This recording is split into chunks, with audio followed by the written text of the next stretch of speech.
여러분 아시다시피 엘리야는요 아주 열정적인 사역을 했던 사람이에요. 그를 이렇게 표현하는 단어가 있다면 열정, 열심의 사람이었던 이 엘리야. 우리가 앞에서 갈멜산 대결을 보았습니다. 바알과 아세라의 선지자들 850명을 모아서 그들에 맞서서 850대 1로 큰 승리를 거둔 그런 영적인 용사예요. 그런데 성경에 보니까 시편 33편에 용사가 힘이 커도 스스로 구원하지 못하느니라 그런 말씀이 있어요. 이것이 인간입니다. 그래서 유명한 배우나 가수들 얘기를 들어보면요, 흔히 어떤 큰 작품을 마무리했어요. 어렵게 영화를 하나 찍었어. 그리고 막 1000만 관객이 됐어요. 근데 그렇게 큰 성공을 한 사람들, 그리고 무슨 10만 명이 모이는 큰 공연 무대를 성공적으로 치러낸 그 유명 가수가 말이죠, 그 공연이 끝났을 때 어떤 공허감이 몰려오고 허탈감이 몰려오고 그래서 슬럼프에 빠지고 우울증에 빠지고 그런 이야기를 우리가 흔히 들을 수가 있습니다. 지금 엘리야도요 큰 승리를 거뒀잖아요. 근데 그 후에 밀려오는 그 허탈감과 탈진을 경험하고 있습니다.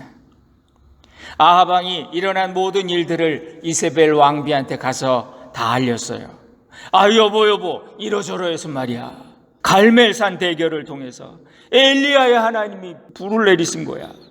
바알과 아세라의 선지자 수백 명이 백성들에 의해서 죽임을 당하고, 그러니까 이세벨이 화가 머리꼭대기까지 났습니다. 하나님의 놀라운 역사가 일어나면, 이런 초자연적인 기적이 일어나면 사람들이 하나님 두려워, 내가 하나님 앞에 꿇어야지, 이렇게 하는 게 아니라 그 대적하던 자들은요 이런 기적을 보고 이런 놀라운 역사를 봐도요 더 마음이 굳어져서 발악을 합니다.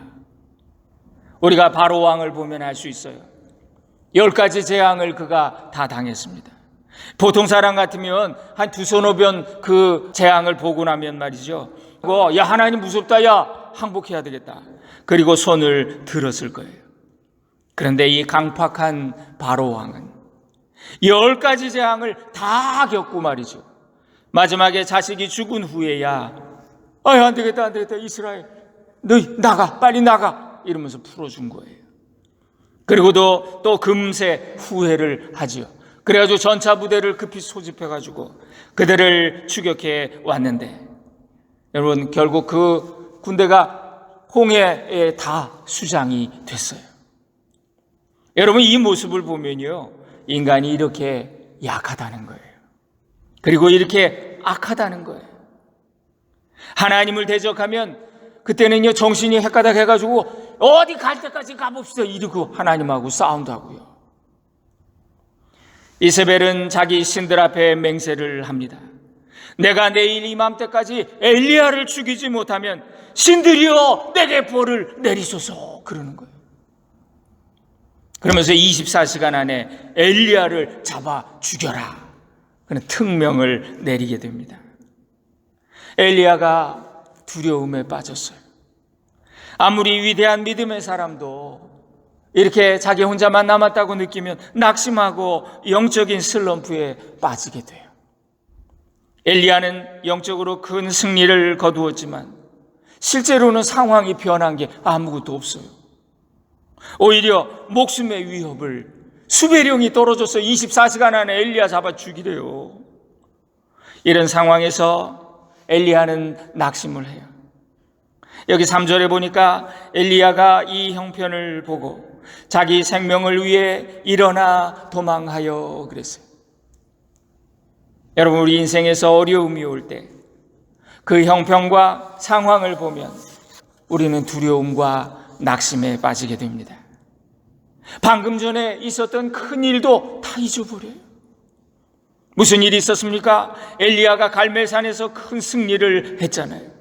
바알의 선지자 450명, 아세라의 선지자 400명, 도합 850대 1로 맞붙어서 이제 우리가 제단을 쌓고 제물을 올려서 하늘에서 불을 내리는 그 신이 진짜 신이다. 내 말 맞지 않냐? 그랬더니 맞다고 우리 대결해 보자고. 정말로 바알은 응답이 없었지만 여호와 하나님이 불을 내려주셔서 놀란 백성들이 모두 엎드렸어요.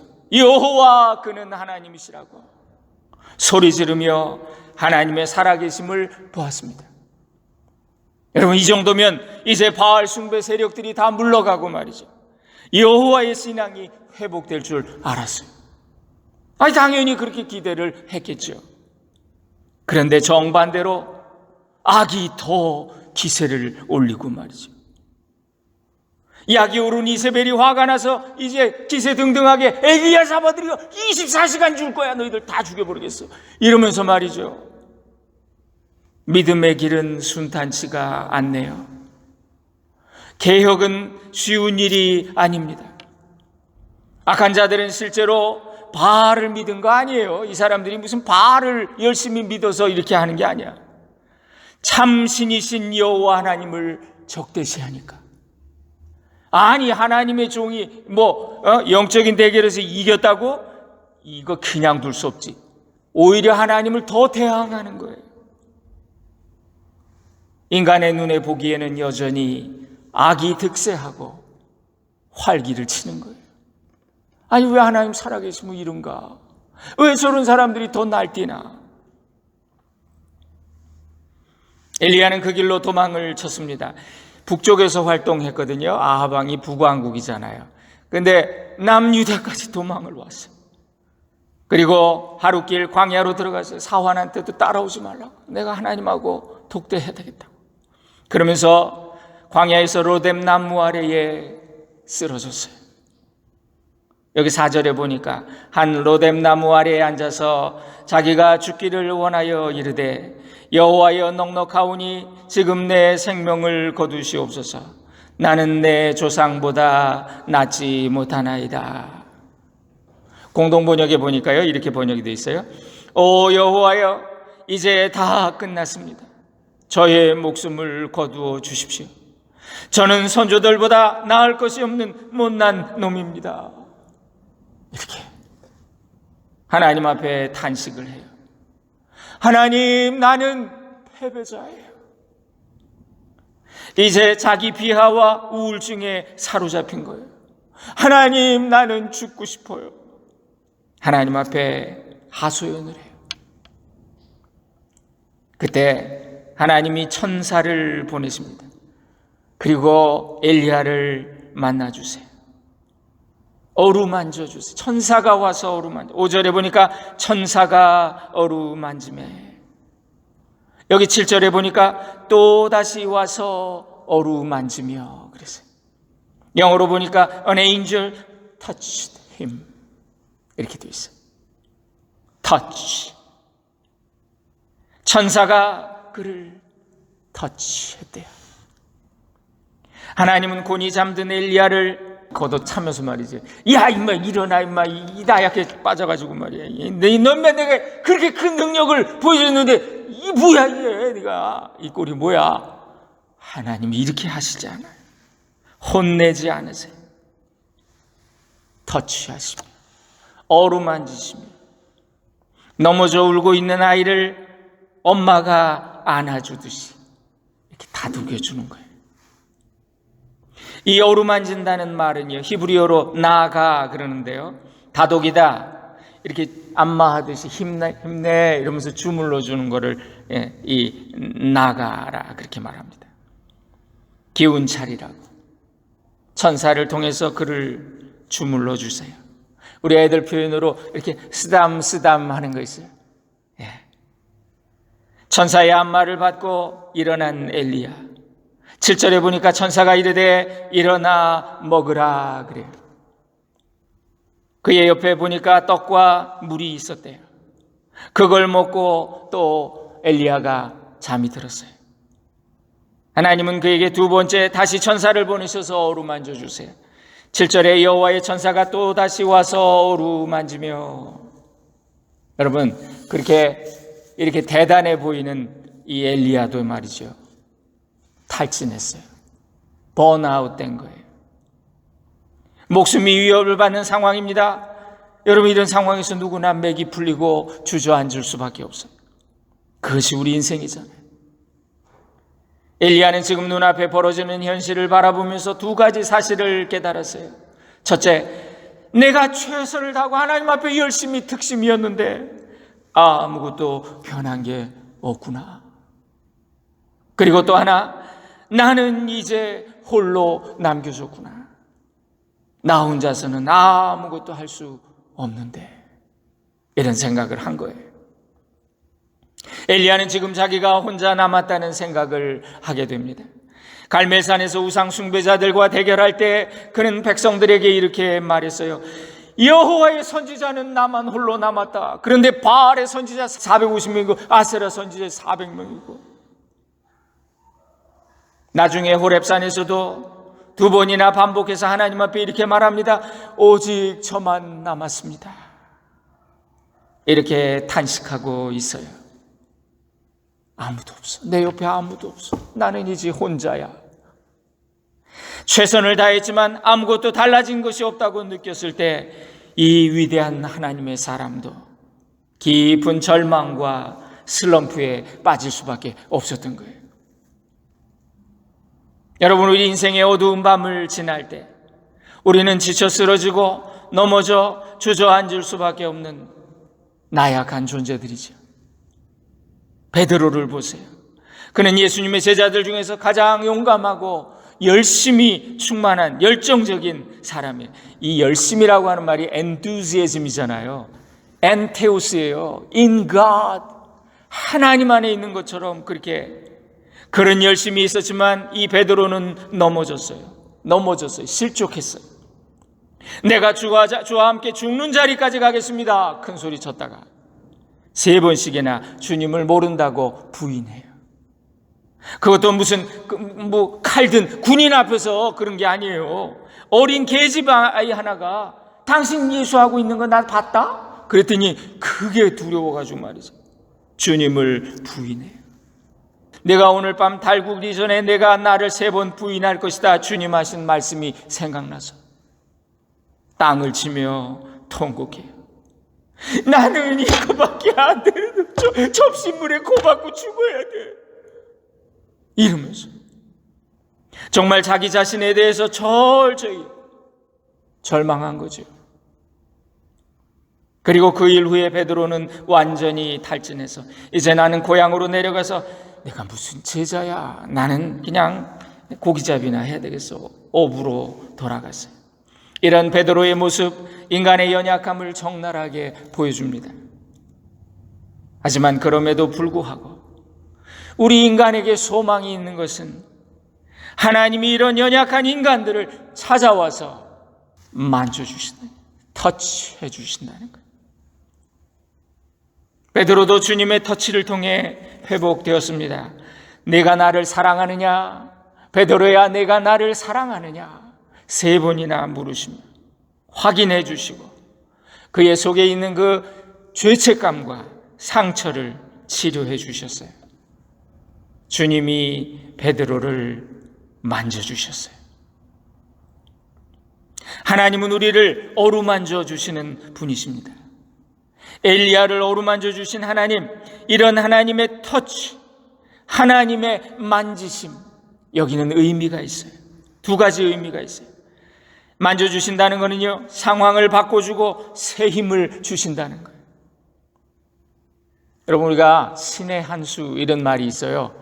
바둑을 또는 장기를 이렇게 지켜보다가 이 사람 졌네 외통수네 그러고 있는데 고수가 옆에서 이렇게 딱 보고 있다가 훈수를 둡니다. 이거 여기다 딱 놓으면 되잖아. 거기다 놓으면요, 이 다 졌던 게임을 그 한 수로 역전하는 거예요. 하나님은 우리 인생을 지으신 분이에요. 우리 생사화복을 주관하시는 분이에요. 우리를 우리보다 더 잘 아시는 분이에요. 하나님은 전능하십니다. 하나님은 고수세요. 우리가 보지 못하는 것을 보고 계시고 알지 못하는 것을 알고 계세요. 인생의 막다른 골목처럼 보이는 곳에서 하나님이 한번 개입하시면, 하나님이 한번 터치하시면 그 상황이 역전된다는 거예요. 한 번에 역전된다는 거예요. 여러분, 사람도 이렇게 고수가 말이죠, 능력자가 도와주면 상황이 바뀌는데, 하나님이 오셔서 우리를 만져주시면 그 상황이 바뀌고 새 힘이 주어진다는 것, 우리가 이걸 믿어야 되겠습니다. 둘째로, 만져주신다는 것은요, 우리가 하나님의 소유라는 그런 의미가 있어요. 어루만진다. 아까도 말씀드린 그 히브리어 나가라는 단어는요, 내 것이다라는 그 의미가 있어요. 소유권. 내 것이라서 만지는 거예요. 내 것이니까 쓰다듬는 거예요. 어루만진다는 거, 경상도 말로 하면 니는 내 끼다, 이런 뜻이에요. 하나님이 어루만진다는 거, 너는 나에게 속한 존재야. 너는 내 것이다. 여러분, 남자가 여자 아무나 만지면 안 돼요. 미국에 와서 아이고 이뻐라 그러면서 애기 잘못 만졌다가 고소당하고 그런다고요.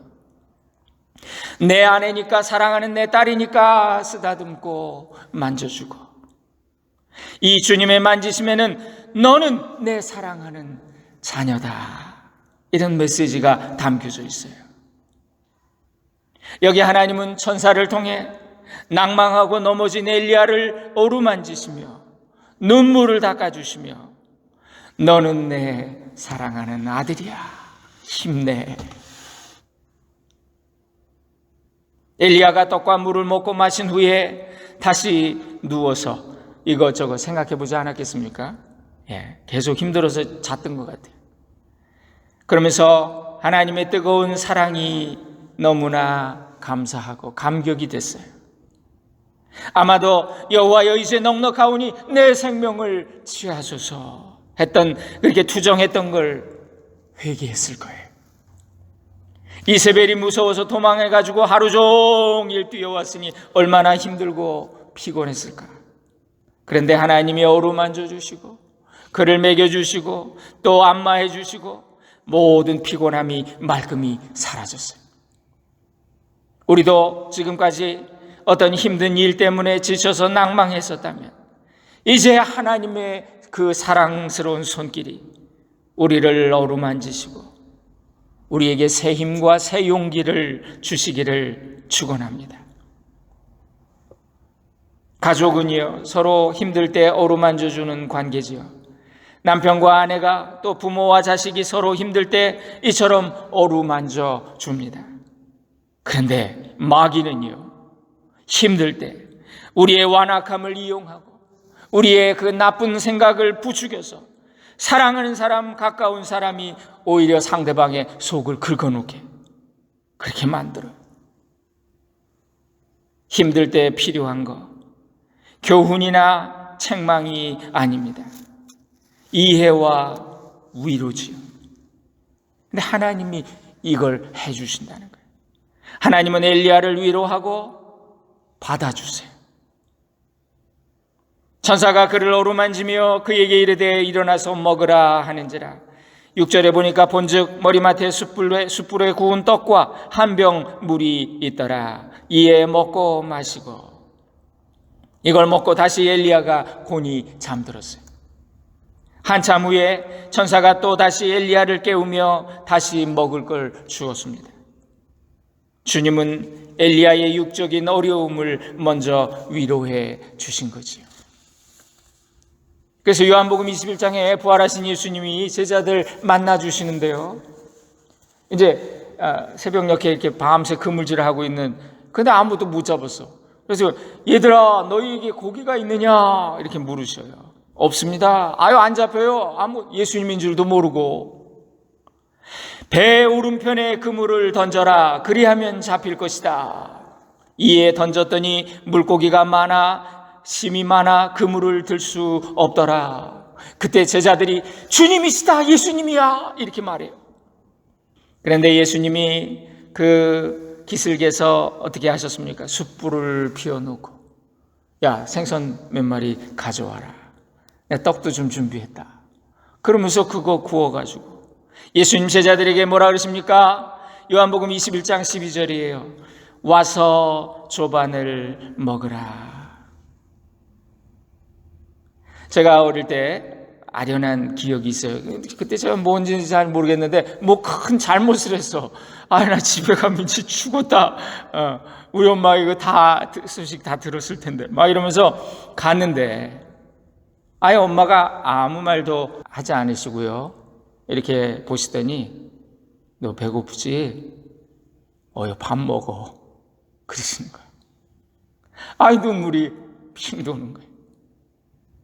예수님은 베드로를 책망하지 않으셨어요.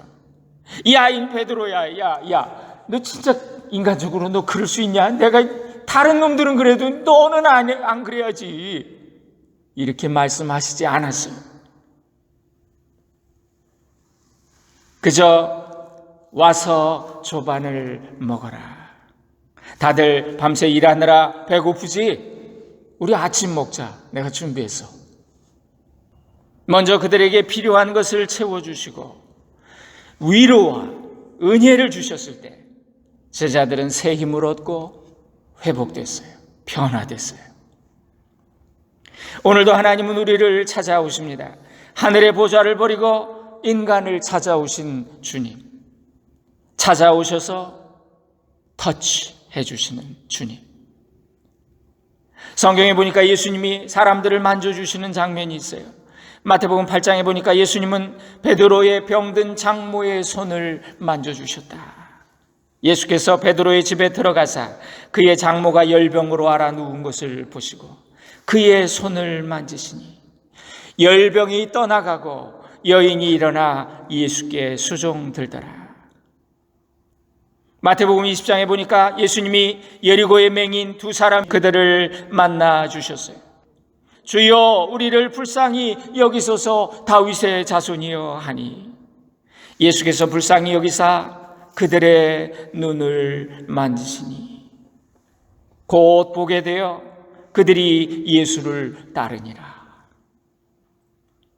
마가복음 10장에 보니까 사람들이 예수께 만져주심을 바라고 어린아이들을 데리고 왔다. 제자들이 꾸짖습니다. 예수님 바빠. 지금 우리 선생님 얼마나 바쁜데 애들은 가라. 애들은 그러는데 예수께서 보시고 노하시어 이르시되 어린아이들이 내게 오는 것을 용납하고 금하지 말라. 하나님의 나라가 이런 자의 것이니라. 그 어린아이들을 안고 그들 위에 안수하시고 축복하시니라.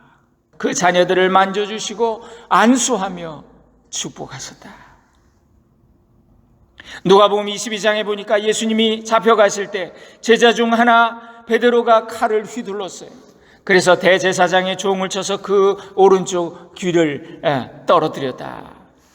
그때 예수께서 일러 이르시되 이것까지 참으라 하시며 그 귀를 만져주시고 낫게 하셨더라. 여러분, 열심히 하다가 낙심했던 엘리야와 같은 경험 우리 누구나 할 수 있어요. 제가 이민교회 현장에서 만난 거의 모든 분들 다 마음에 상처가 있으시더라고요. 교회에서 분란이 있거나 어떤 분은 목사에게 실망하고 상처를 받아요. 아니 목사가 왜 그래? 이 장로라는 사람이 왜 그래? 그런 경험을 하신 분들, 왕년에는 내가 정말 주를 위해 죽을 각오로 그렇게 일하던 분들이 많이 계시는데 그렇게 일하다가 이제는 번아웃 돼가지고 말이죠. 그런 분들도 많아요. 예수 믿으면서 사역을 하면서 우리가 스트레스 받으면 안 되겠습니다. 우리는 즐거운 마음으로 십자가 지는 자들이잖아요. 그러려면 주님의 어루만지심이 필요하고 주님이 부어주시는 은혜가 필요해요. 큰 승리를 거둔 후에 탈진했던 엘리야를 천사를 보내셔서 어루만지시고 회복시켜서 다시 일으켜 세워주신 하나님. 오늘도 주님은 우리를 만져주시고 회복시켜주시는 분이십니다. 만져주시고 치유해주시는 그 예수님. 그래 내가 회복돼야, 내가 먼저 온전해져야 남도 도울 수 있잖아요. 내가 먼저 회복되어야 남을 치료할 수 있잖아요. 내가 먼저 진정으로 주님을 먼저 만나야 그 은혜를 체험해야 남에게 그 신령한 복을 나눠줄 수 있잖아요. 여러분 잘 아시는 찬양 중에 주님과 같이 내 마음 만지는 분은 없네. 영어로는 There is none like you. No one else can touch my heart like you. 오랜 세월 찾아 난 알았네. 내겐 주밖에 없네. 주 잡이 강같이 흐르고 주 손길 치료하네. 고통받는 자녀 세우시니 주밖에 없네. 주님과 같이 내 마음 만지는 분은 없네. 오랜 세월 찾아 난 알았네. 내겐 주밖에 없네. 이런 찬양이에요. 우리 한번 반주 주실래요? 같이 한번 불러볼까요? 주님과 같이 주님과 같이 내 마음 만지는 분은 없네. 내 마음 만지는 분은 없네. 오랜 세월 찾아 난 알았네. 오랜 세월 찾아 난 알았네. 내겐 주밖에 없네. 내겐 주밖에 없네. 한 번 더 합니다. 주님과 같이 주님과 같이 내 마음 만지는 분은 없네. 오랜 세월 찾아 난 알았네. 내겐 주밖에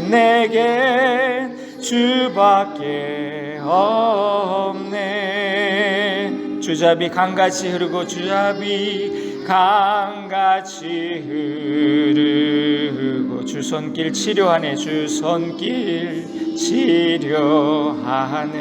고통받는 자녀 세우시니 고통받는 자녀 세우시니 주밖에 없네. 주밖에 없네. 주님과 같이 내 마음 만지는 분은 없네. 내 마음 만지는 분은 없네. 오랜 세월 찾아 난 알았네. 오랜 세월 찾아 난 알았네. 내겐 주밖에 없네. 예, 주님과 같이 내 마음 만지는 분 없네. 예, 우리의 고백이 될 수 있기를 바랍니다. 회복시키시고 일으켜주시는, 만져주시는 하나님, 깊은 슬픔 가운데 절망한 자들을 터치하시는 하나님. 그래서 우리 예수님, 애통하는 자는 복이 있나니 저희가 위로를 얻을 것이며, 그래서 왜 애통하고 우는 자들이 복이 있을까? 그들이 무슨 복이 있나? 그들의 아픔은 위로자 하나님을 만날 수 있는 기회가 되고 자격이 되기 때문에 그것이 복이라는 거예요. 우리가 경험하는 모든 애통, 하나님의 위로가 임하는 기회가 될 것입니다. 오늘 엘리야를 터치하신 이 하나님께서 우리도 어루만져 주시기를 주님의 이름으로 간절히 축원드립니다. 기도하겠습니다. 전능하신 하나님, 위로하시는 아버지, 아침 안개 눈앞 가리듯 나의 약함 보일 때에 위로하시는 주님, 나를 도우사 상한 나의 마음을 감싸 주시네. 십자가의 보혈로서 주의 크신 사랑 알게 하셨네. 주님께 감사하리라. 언제나 주님께 감사해. 주님의 피 묻은 손길로 우리 심령을 터치하시고 만져주시고 위로하시며 치유하여 주옵소서. 그리하여 내가 받은 그 은혜, 그 신령한 복을 세상을 향해 흘려주는 복의 통로들 되게 하옵소서. 예수님의 이름으로 기도합니다. 아멘.